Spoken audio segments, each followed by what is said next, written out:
55, 55 और 95 हर उम्र के लिए यकसा मुफीद, मफाद आम्मा का आलम बरदार। जरूर सब्सक्राइब करें, लाइक करें, शेयर करें और बेल आइकन प्रेस करना न भूलें। Rabbani the scholar YouTube channel.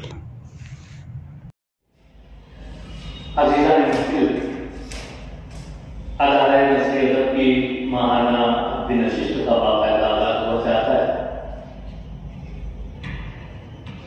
आप लोगों को ये बताते हुए बड़ी खुशी और मसरत हो रही है कि अल्हम्दुलिल्लाह गुज़िश्ता 18 सालों से तसलसल के साथ अदालत नसीहत की माहाना दिनशिष्टें यहाँ पर मुनक़िद हो रही हैं और आज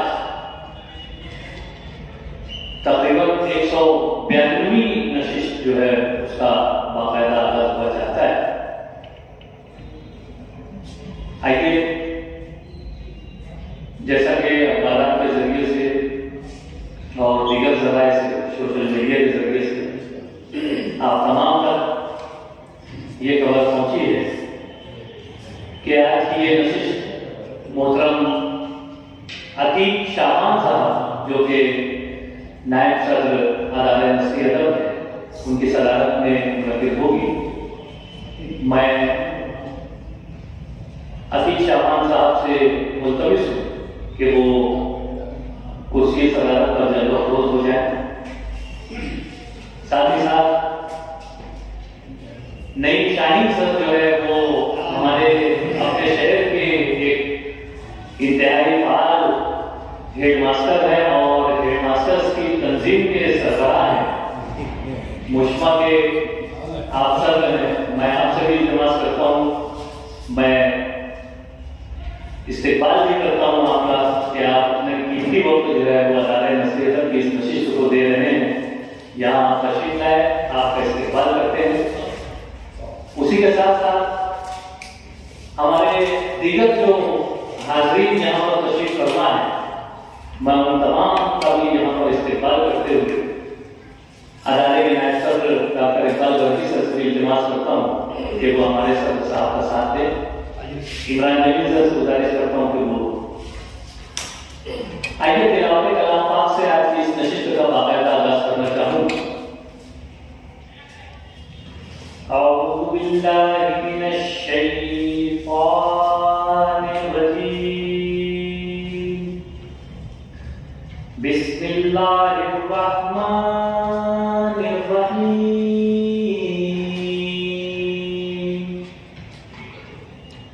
लक़द जाअकुम रसूलुम मिन अनफुसिकुम अज़ीज़ुन अलैहि मा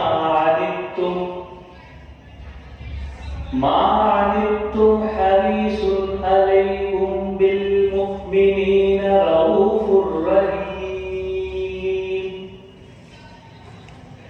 फ़इन तवल्लौ फ़क़ुल हस्बियल्लाहु ला इलाहा इल्ला हु अलैहि तवक्कलतु व हुवा रब्बुल अर्शिल अज़ीम। सदक़ल्लाहुल अज़ीम। तिलावत कलाम पाक से आज की नशिस्त का बाकायदा आगाज हुआ। जैसा कि मैंने आगाज में बतलाया कि आज की इस नशिस्त की सदारत साबिक principal Timale school and junior college और अदालत हाजा के नायब सदर मोहतरम अतीक शाबान साहब आज की इस नशिस्त की सदारत कर रहे हैं। मैं आपसे इल्तिमास गुज़ार कि नशिस्त की कार्रवाई को आगे बढ़ाने की इजाज़त दें। शुक्रिया सर।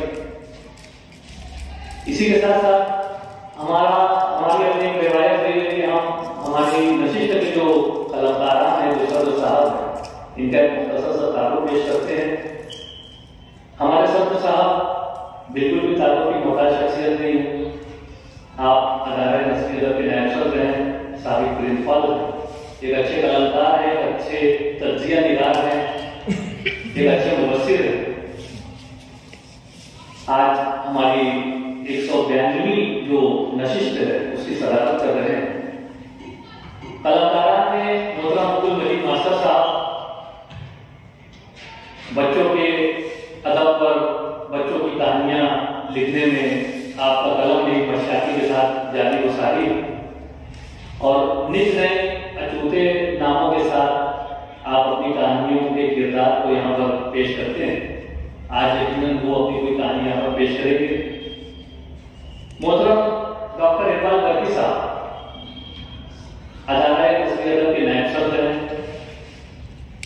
साबिक टीचर हैं बेकेटी हाई स्कूल के, और आप भी अपने कलम की जौलानियां जो है वो बिखेर रहे हैं, और न सिर्फ अपने कलम से कहानियां वजूद दिला रहे हैं, बल्कि उन कहानियों से समाज माशरे में कल्लो तालबात के लिए एक सबक आमोजियत से पुर और कोई ना कोई पैगाम दे जाने वाली कहानियां जो है उनके कलम से वजूद में आ रही है। यकीनन आज भी वो अपनी कोई कहानी यहाँ पर पेश करेंगे। मोहतरम ताहिर अब्दुल सिद्दीकी साहब इस वक्त वो नशिस्त में मौजूद नहीं है, लेकिन सारा शहर जानता है, बैरूनी शहर भी आप अपनी शोहरत रखते हैं। एक मारूफ अफसाना निगार है, ब्लैक एंड व्हाइट के आप मुसन्निफ हैं और एक अच्छे मुबस्सिर हैं, और गाए गाए आप अपने अफसाने जो है वो पेश करते रहते हैं। गुज़िश्ता दिनों आपका मजमूआ कलाम तासीर भी मंजर यहाँ पर आया, यकीनन वो भी कोई अफसाना यहाँ पर अपना पेश करेंगे। मोहतरम सादिक असद साहब ये भी एक मारूफ अफसाना निगार है, मालिक शहर के कोरनामश अफसाना निगार हैं। वो के आप पावरफुल मजदूर हैं, लेकिन अपने कलम के साथ वो जिस तरह से अफसानों को, कहानियों को पेश करते हैं, तो एक बड़े कलमकार की तरह, एक अच्छे लेखारी की तरह वो अपने आप को साबित करवा रहे हैं। वो कि इस वक्त वो भी यहाँ पर मौजूद नहीं, लेकिन जल्द ही वो तशरीफ लाएंगे और अपनी पेशकश यहाँ पर पेश करेंगे।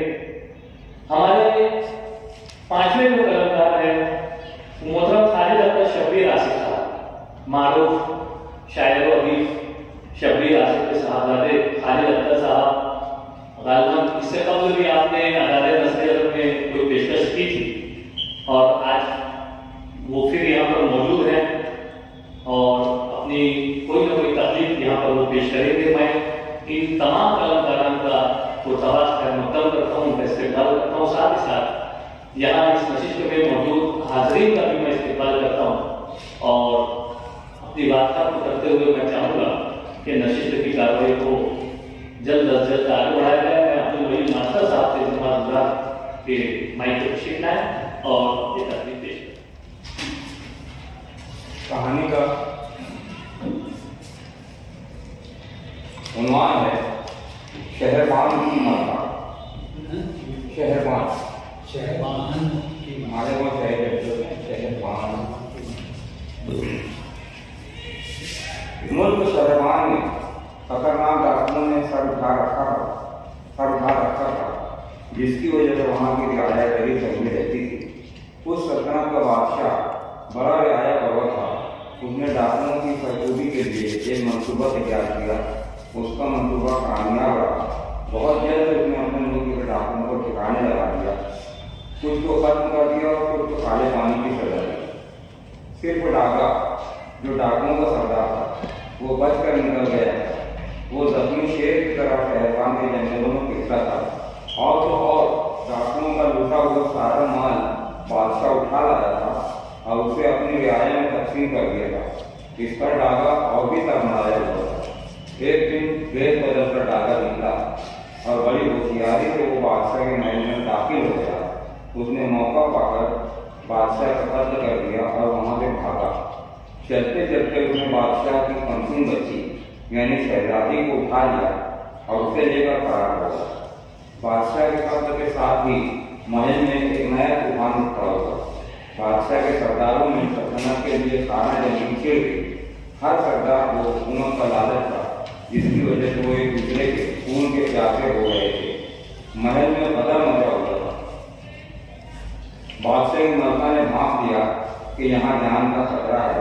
उसने अपनी बच्ची को तलाश किया। पता चला कि उसे डाकू उठा ले गया है। सदमा तो बहुत था, मगर उसने उस खूनी हंगामे से दूर हट जाने में आफियत समझी। वो अपने घोड़े पर सवार हुई और महल से फरार हो गई। डाकुओं के सरदार डागा ने पहले से एक पहाड़ी किला अपनी नजर में रखा था कि जिंदगी में अगर कभी अफरा तफरी का आलम हुआ तो मैं इस किले में आकर बना लूंगा। वो किला शहरबान की सल्तनत से दूरी पर था और बरसों से वीरान पड़ा हुआ था। कोई वहाँ आता जाता नहीं था।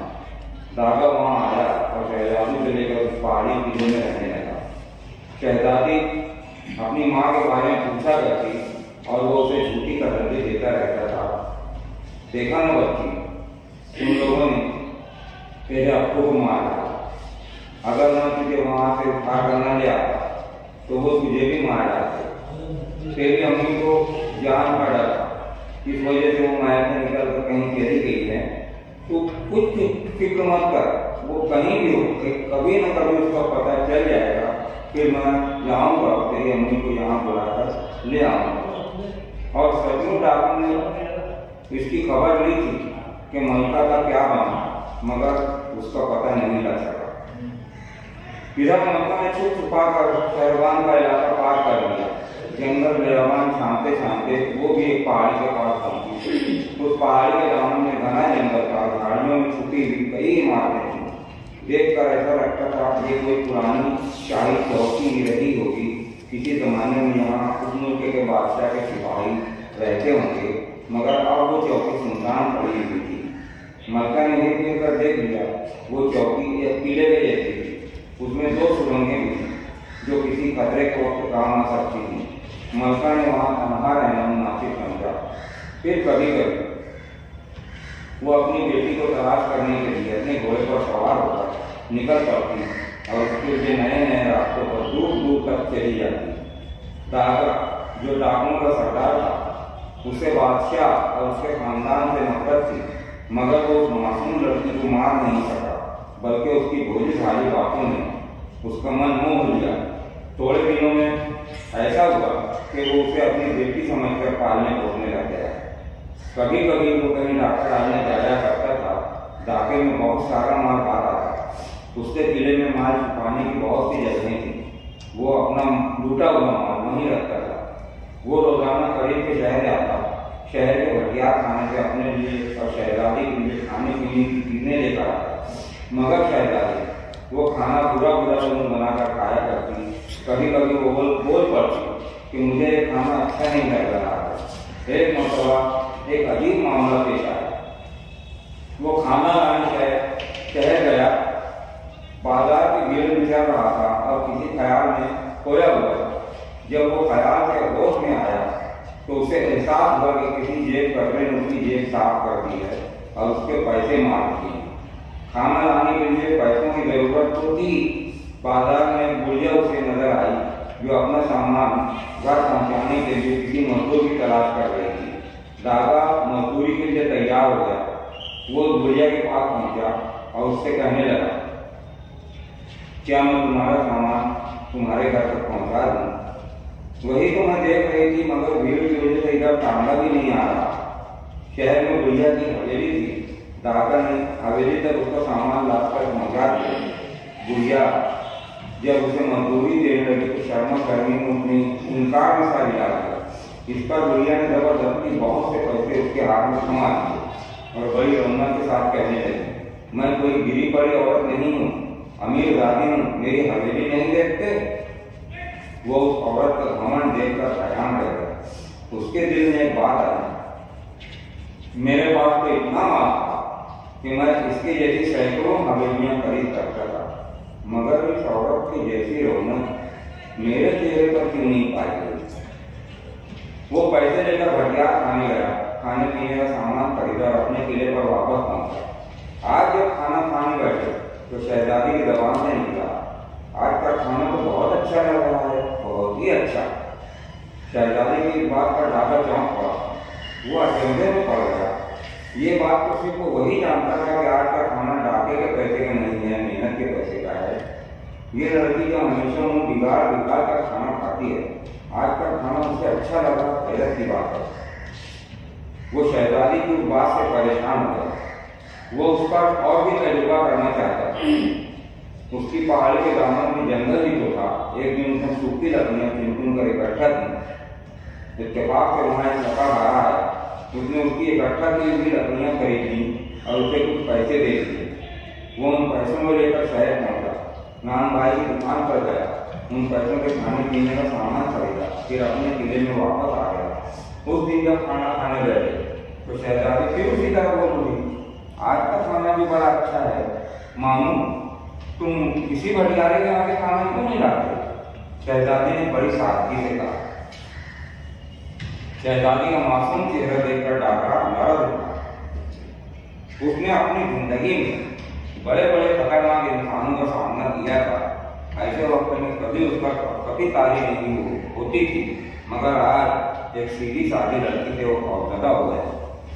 वो सोच में पड़ गया, मुझे तो हर दिन का खाना अच्छा मिलता है, मगर ये लड़की मेहनत के और लूट के माल का फर्क समझ लेती है। जरूर इसमें कोई खास बात है जो कुदरत की तरफ है।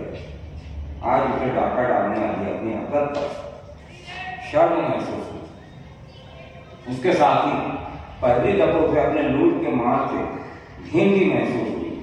बस उसने हमेशा के लिए डाका डालने से तौबा कर लिया और मेहनत मजदूरी करके अपना गुजारा करने लगा।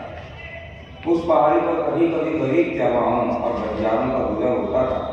डागा उन्हें बुलाकर अपने लूट के माल में वो कुछ दे दिया करता था।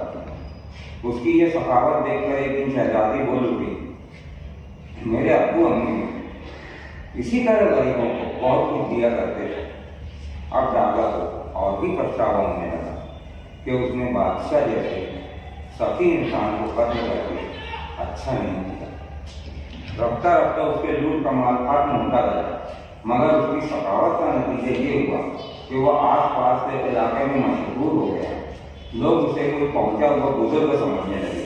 फिर आगे ऐसा हुआ कि पहाड़ी के दामन में बसने वाले अमीर और गरीब हर कोई अपनी बिसात पर खाना लेकर आता और उसे देता। अमीर लोग रुपया पैसे भी देते थे। अब उसे मेहनत मजदूरी करने की जरूरत नहीं रही थी और वो उस इलाके के अमीरों की इनायत से यूं ही मालदार होता चला था।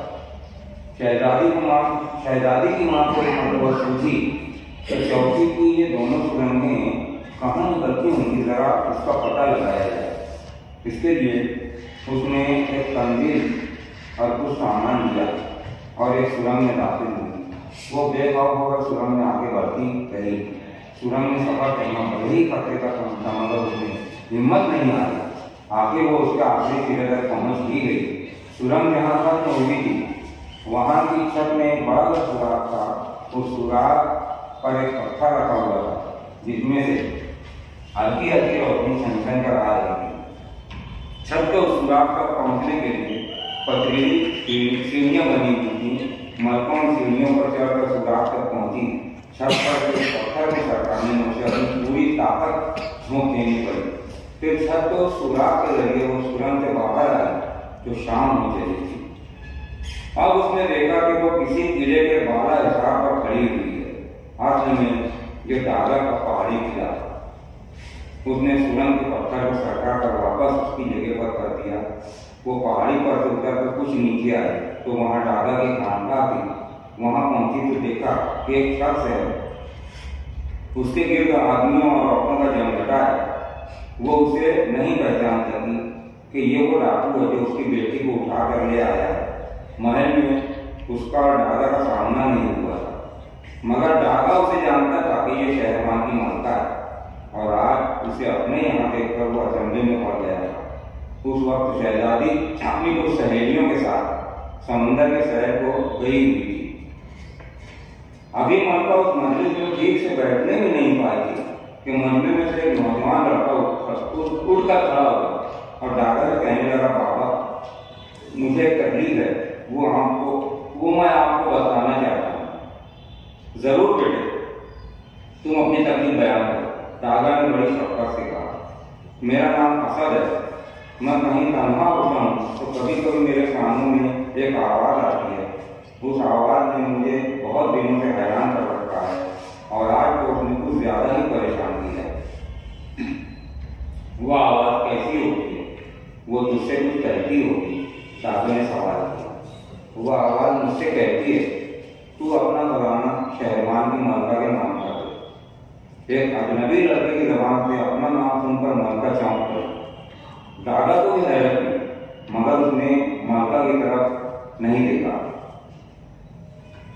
लड़के ने आगे कहना शुरू किया, बाबा मैं गरीब मछेरे का बेटा हूँ, मेरे पास कोई खजाना नहीं है और मैं नहीं जानता शहरवान की मलका कौन है। कहते कहते उसकी आंख नम हो गई और वो कहता जा रहा था, आज सुबह से उस आवाज ने मेरा पीछा पकड़ रखा है, इस वास्ते मुझे यहाँ आना पड़ा। मैं चाहता हूँ कि वो आवाज मेरा पीछा छोड़ दे। वहाँ सब लोग हक्का बक्का होकर उस लड़के को देख रहे थे। शहरवान की मलका भी हैरान थी कि ये क्या किस्सा है। दादा हंसकर कहने लगा, तो फिर बेटे तू अपना खजाना शहरवान की मलका के नाम क्यों नहीं कर देता? कैसे करना है और क्या करना है यही जानता होता तो मैं अब तक वो काम कर चुका होता। अरे तो ये कौन सी बड़ी बात थी, तो किसी कागज पर लिखकर दे देता कि मैं अपना खजाना शहरवान की मलका के हवाले करता हूँ और फिर वो चिट्ठी दरिया के पानी में बहा देता।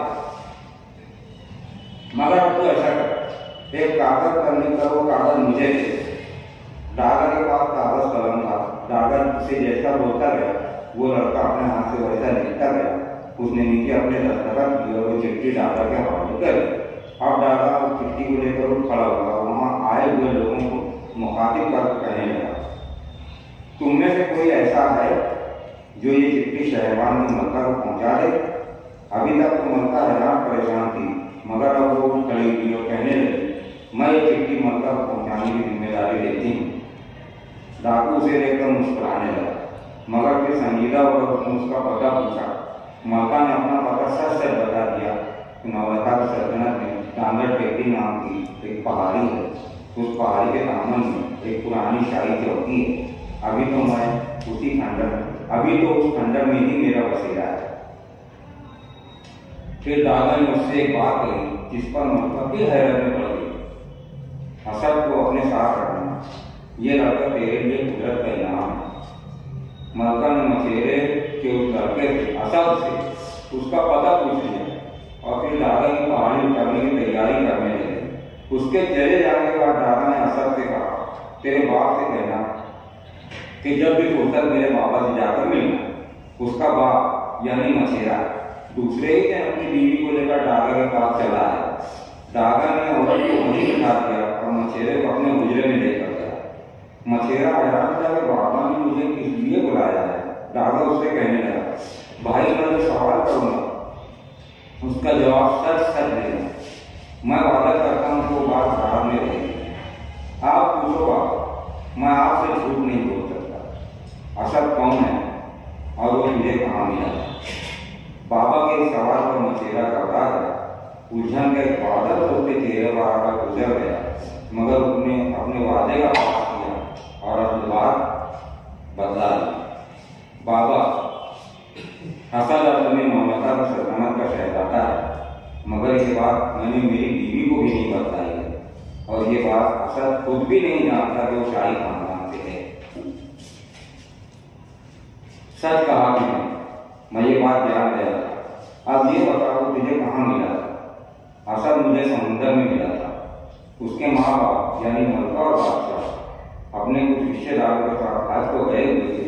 वो हज से वापस आ रहे थे कि उनका जहाज पानी के गर्दाब में गिर गया। मैंने उन्हें हज को जाते हुए भी देखा था और वापसी पर भी देख रहा था। उस वक्त मैं रोशनी की मीनार पर खड़ा हुआ था। मैंने देखा कि आखिर वो जहाज डूब गया। फिर मैंने उस मीनार पर एक बहुत बड़ी मछली को देखा। वो अपनी पीठ पर शहजादे को लिए हुए मेरी तरफ चली आ रही थी। उस वक्त मैं अपनी जान पर फिर गया और मीनार पर से समुद्र में छलांग लगाया। मैंने मछली की पीठ पर उसे खींच लिया और अपनी कश्ती पर ले आया, मगर वो उस वाक़े को भूल चुका है और हमें ही अपना माई बाप को लिखा है। ठीक है, ये बात राज रहेगी, बल्कि इससे तुम्हें फायदा पहुंचेगा। मलका घूम फिर कर अपने ठिकाने पर वापस आ गई। वो कल के अजीबोगरीब वाक़े के बारे में सोचते सोचते सो गई थी। सोते में उसके हाथ को किसी ने सहलाया। वह हड़बड़ा कर उठ बैठी। उसने अपने सिरहाने एक बहुत बड़ा सांप देखा। असद ने खजाने के बारे में चिट्ठी लिख कर दी थी, वो उस सांप के मुंह में थी। मलका ने अपनी तलवार उठा ली। सांप ने चिट्ठी उड़ा दी और भगाई हुई आवाज में कहने लगा, मलका तलवार रख दी और मेरे पीछे पीछे चले गया। इतना कहकर सांप ने अपना कान जमीन पर रख दिया और एक सिंह में रेंगने लगा। रेंगते रेंगते वो एक कार में दाखिल हुआ तो वहां रोशनी फैल गई। मलका का डरने वाली थी, वो भी उसके पीछे पीछे उस कार में दाखिल हो गई। सांप एक तरफ हो गया और उससे कहने लगा, तू अपना हाथ इस दीवार पर मार, खजाने का रास्ता खुलेगा। मलका ने गार की दीवार पर हाथ मारा तो सचमुच वहां एक रास्ता नमदार हो गया जो अंदर दूर तक जाता था। अंदर की रोशनी थी। उस रोशनी में बेशुमार सोना चांदी और हीरे जवाहरात जगमगा रहे थे। मलका हैरत में डूब गई। फिर सांप मलका से कहने लगा कि नौलखा सल्तनत का खजाना है, इसे मैं अब तक संभालता रहा हूं, मगर अब ये खजाना तेरा है, इसे कोई चुरा नहीं सकता। तू जैसे चाहे वैसे इसे हासिल कर सकती है। मलका धीरे से कहने लगी, मैं इस खजाने की मदद से एक फौज तैयार करूंगी और उस फौज की मदद से अपनी सल्तनत हासिल करूंगी। कहते कहते वो सांप की तरफ मुड़ी, मगर सांप वहां से गायब हो चुका था। उसके बाद मलका उस गार से बाहर आई। उसके बाहर निकलने पर खजाने का रास्ता आप ही आप बंद हो गया और दीवार उनकी बराबर हो गई। दूसरे दिन वो घोड़े पर सवार होकर फिर सफर पर निकली और असद के बताए हुए पते पर पहुंची। वो उसके माँ बाप से कहने लगी, मैं भी शहरवान की मलका हूँ, मैं असद को अपने साथ ले जाने के लिए आई हूँ, मैं उससे बड़े बड़े काम लेना चाहती हूँ। मछेरन ने जवाब में उससे कहा, जब उसे कोई आवाज टकराने लगी थी उसी वक्त हमने समझ लिया था कि कोई अजूबा होने वाला है, ले जाओ, हम खुदा के भरोसे उसे तुम्हारे हवाले कर रहे हैं। मलका असद को अपनी चौकी पर लेकर आ गई। वो उससे कहने लगे, हम पहले नौलखा की सल्तनत हासिल करेंगे। फिर मलका ने सल्तनत हासिल करने का अपना मंसूबा असद को सुनाया। मलका की तदबीर सुनकर वो मुस्कुराने लगा और कहने लगा, अजी मलका साहबा, जान मान के चक्कर में बहुत वक्त लग जाएगा, उसमें बड़ा खून खराबा भी होगा।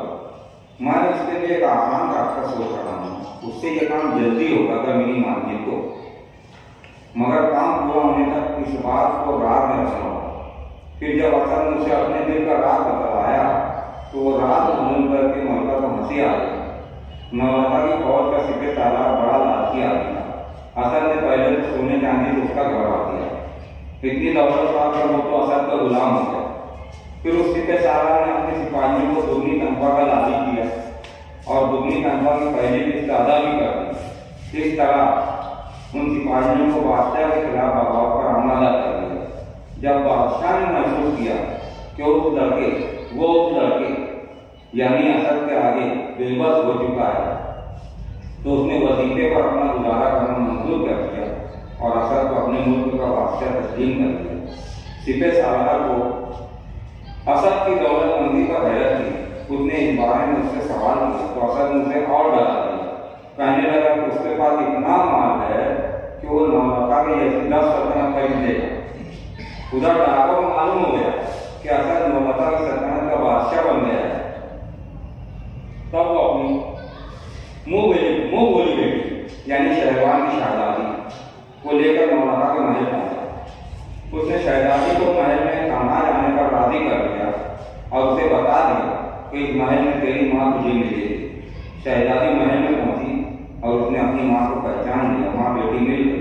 शहजादी ने उसे बताया कि मेरे मामू यानी कि डागा बाबा बाहर ही रह गए हैं। तब मलका ने डागा को बुलाने के लिए आदमी भेजी, लेकिन डागा कहीं नजर न आया। वो अपनी पहाड़ी पर भी नहीं गया और हमेशा के लिए लापता हो गया। मछेरा और मछेरा नौलखा के महल में आकर रहने लगे। मलका ने असद के साथ शहजादी की शादी कर दी। बाद में उसने अपनी सल्तनत यानी शहरवान की तरफ तवज्जो की। वो अपनी फौज को लेकर आई और रातों रात शहरबान के किले को चारों तरफ से घेर दिया। वहाँ मलका का गद्दार हुक्मरान राज करता था, जो अपने सिपाहियों को क्षमता के लिए तरसाता था और उन पर जुल्म करता था। मलका ने जब वहाँ छावनी छाड़ी तो उन सिपाहियों के दिल की कली खिल उठी, जैसे उन्हें इसी दिन का इंतजार था। उन्होंने चपचपाते अपने राजा का खात्मा कर दिया और मलका से आकर मिल गए। तो मलका को यहाँ भी जंग नहीं करनी पड़ी और उसने शहरबान की सल्तनत भी आसानी से हासिल कर। मास्टर साहब अपनी कहानी यहाँ पर पेश कर रहे थे, इस पर जो साहब ने तबसरा करना चाहेंगे क्या? अब्दुल मजीद मास्टर साहब ने जो कहानी पेश की है,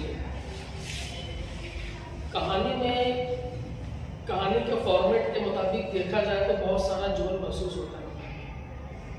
पहले तो मुझे ये खुशी हुई थी कि मैं शायद पहली बार एक सबक आमोज कहानी सुन रहा हूँ कि हलाल कमाई के जरिए किस तरह से असरात होते हैं, और कहानी वहीं पर ख़त्म हो जाती है मेरी दानिश पर कि वो जब वो गुड़िया से जो उसका सामान पहुँचाता है, उसको जो मेहनताना उसको मिलता है जो, और उसकी वजह से वो थोड़ा सा इस रूप में सोचने के लिए मजबूर होता है। तो वहाँ पे बिल्कुल ऐसा लगा कि कहानी यहाँ पर खत्म हो गई, लेकिन उसमें आपने दो तरह के पैटर्न को मिला दिया कि वालाई दास्तानों की तरह जो वाक़यात जो होते हैं जिसमें कोई मंतिकी जवाब नहीं रहता, जैसे वो मछली उसको पीठ पे लेके चली आई, वो सांप आ गया, ये सब देवालाई दास्तानों में होता है। तो उसके लिए वैसा माहौल क्रिएट किया जाता है, शुरू से ही शुरू तक आखिर वो कहानी उसी फॉर्मेट में चलती है। उसकी मिसाल जैसे हैरी पॉटर की जो सीरीज है 4 या 6 और इस तरह से कि भाई ये पूरी देवालाई दास्तान है, और ऐसे जो मैथोलॉजिस्ट टाइप की जो कहानियां होती है जिसमें किसी भी अमल को वाक़े को होने के लिए कोई मंतिकी जवाब की जरूरत नहीं रहती। अब यहाँ पे कहानी आपकी जो हकीकी जिंदगी से मरबूत करके जो चली, फॉरेन ट्रैक कई बार बदल के देवालाई दास्तानों की तरह वाक़यात होते चले गए। बेहतर होता कि आपको ये फॉर्मेट इख्तियार कर दे। काफ़ी तवील कहानी होने की वजह से बोझलपन महसूस होता है, तो उसमें आपकी तकनीकी सलाहियतों का खून होता है कहानी लंबी होने की वजह से। तो इस सिलसिले में आपने ये जब शहरबान की मलका जब अपना एड्रेस बताती है, तो चूंकि वहां पे वो ये इंकशाफ नहीं करती कि मलका मैं ही हूँ, उसने जब अपना एड्रेस बताया तो वो वहां पे चूंकि मलका का एड्रेस बता दिया, वो वहां रहती है, ये लिखना चाहिए था। तो आपने वहां पे जो बुलंद खानी की है उसमें ऐसा आपने पढ़ा कि मैं वहां रहती हूँ, उसको आप जरा सा देखना, मैं वहां रहती हूँ। जब अच्छा याद दिला दिया सर, वो ये तो नहीं बोल रही है, मलका के बारे में बात कर रही है तो वो वहां रहती है। तो ऐसे कहानी बच्चों में जो एक दर्स अगर देने वाली बात होती तो वहां तक ठीक थी। अब इसमें बच्चे जो बहुत सारे अंधश्रद्धा ज़ैफ़ुल इत्तेकादी की जो बातें आएंगी, सांप का जिन की शक्ल में आना, उसको रहनुमाई करना, और मलका सारी चीज़ों को उबूर करते चले जा रही है, उसके लिए कोई चीज़ रुकावट बनी नहीं रही है। तो ये बच्चे परेशान रहेंगे कि वो सब अकेली सब चीज़ हो रही है, और वो वहाँ पे शहर में टेकरी पे जाएंगे, बस भी है, सब चीज़ बहुत आसानी से होगी। तो आपने पूरी कहानी बच्चों के सामने हर तरह के वाक़यात जहाँ पे उन्हें जूझना चाहिए, जहाँ पे सोचना चाहिए, जहाँ पे गौर फिक्र करना चाहिए, इन तमाम चीज़ों को परोस के रख दिए। तो बेहतर यही होता है, नाचिस का मशवरा यही है कि अगर आप उसको कोई एक पैटर्न इख्तियार करते तो फिर वो तो हैरत अंगेज होता, जो वालाई उस पर कोई हमारी कहानियाँ होती है, अरे वो पैटर्न होता है जिसपे डॉक्टर इकबाल बर्की साहब कहानियाँ सुनाते, कहीं ना कहीं दर्स होता है, पैगाम होता है। तो आपने यहाँ पे जो कहानी पेश की, इस पर सोचने की जरूरत है। कहानी कुछ हद तक मुझे पसंद आई है, उसके लिए मुबारकबाद। अब्दुल मजीद मास्टर साहब की कहानी पर इमरान जमील सर ने अच्छा तबसरा पेश किया। आइए दूसरे कलमकार की ओर चलते हैं। मैं दूसरे कलमकार और कोई बोलना चाहे तो मुझे इजाजत। तबसरा कहानी के बाद जो है यहाँ पर कुछ नए चेहरे भी नजर आ रहे हैं, मौने बदलाव होंगे। यहाँ पर जो तकलीफ पेश की जाती है, जो कहानी पेश की जाती है, उसके बाद यहाँ पर खुले आम यानी तबसरा खुल कर सकते हैं। अगर आपको बहुत अच्छी लगी कहानी तो आप मुबारकबाद पेश कर सकते हैं। कुछ उसमें नुक्स है, कुछ कमी, कुछ खामी नजर आई तो आप उसका बरमला हिसाब कर सकते हैं। अच्छा है मास्टर साहब की जो कहानी थी शहरबानों की मलका का,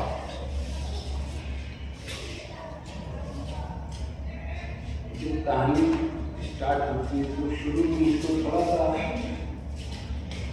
ये लगा कि कहानी थोड़ा सा ऊपर हो रही है, कुछ अल्फाज जैसे गदर मचा हुआ था, ये लेवल ऊंचा हो जाता है, बड़े बच्चों के जो हैं वो मार्क है। फिर कहानी धीरे धीरे आगे बढ़ती है और अपने साथ सस्पेंस लेके चलती है, लेकिन वो सस्पेंस डगमगाता जाता है। अब जैसे जैसे कहानी आगे बढ़ती जाती है वो तकसीम होती चली जाती है, दो लफ्ज नहीं बल्कि सैलाब हो जाती है। वो कहानी दागा जो डाकू है, एक हिस्सा उसके गिर्द घूमता है, एक हिस्सा कहानी का मलिका के गिर्द घूमता है, तीसरा हिस्सा वो असद का है।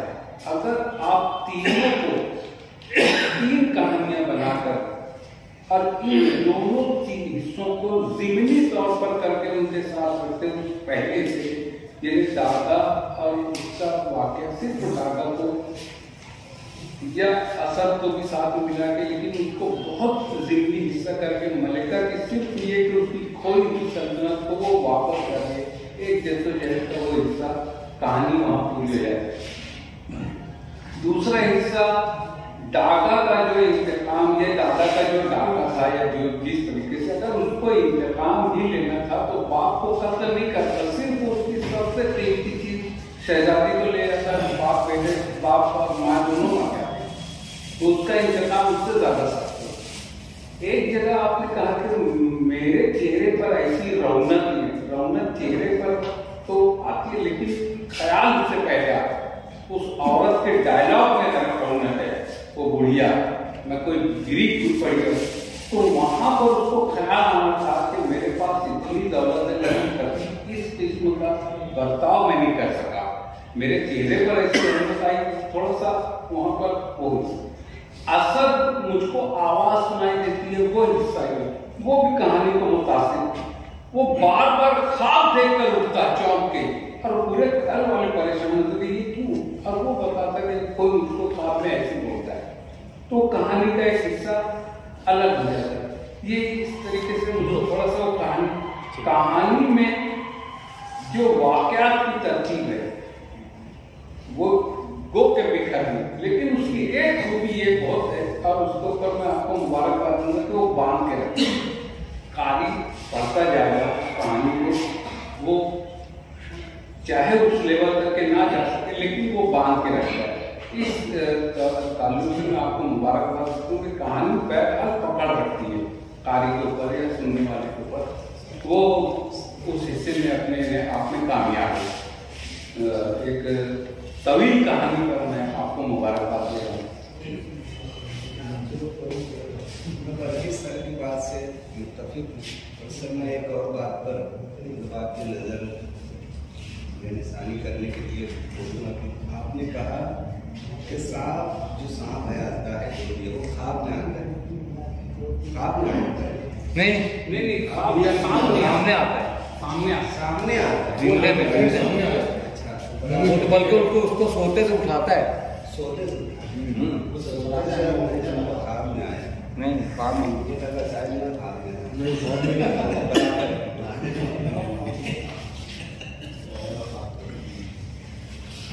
बाकी दौर में इतनी तवील कहानी बच्चे भी नहीं पसंद करेंगे, उसको थोड़ा सा मुस्तकिल अंदाज में पेश करें। ज़बान भी जो है ना उसके अंदर बच्चों की सोचने की सलाहियत और बड़ा उनके दिमागी सलाहियत के हिसाब से उनको इस्तेमाल आना चाहिए। हवालात के ऊपर मेरा ख्याल है कहानी थोड़ी तवील हो जाती है। 55, 55 और 95 हर उम्र के लिए यकसा मुफीद, मफाद आम्मा का आलम बरदार। ज़रूर सब्सक्राइब करें, लाइक करें, शेयर करें और बेल आइकन प्रेस करना न भूलें। Rabbani the scholar YouTube channel. Rabbani the scholar YouTube channel इल्मी, अदबी, दीनी, मिल्ली, समाजी, सकाफती, तहजीबी, फलाही, तिब्बी, फ़न्नी, माशी, तिजारती, माशरती, इंतज़ामी, इनकलाबी, तहरीकी, तहकीकी, तकनीकी, तफ्तीशी, तामीरी, तालीमी व मालूमाती यूट्यूब चैनल। ज़रूर सब्सक्राइब करें, लाइक करें, शेयर करें और बेल आइकन प्रेस करें। Rabbani the scholar YouTube channel.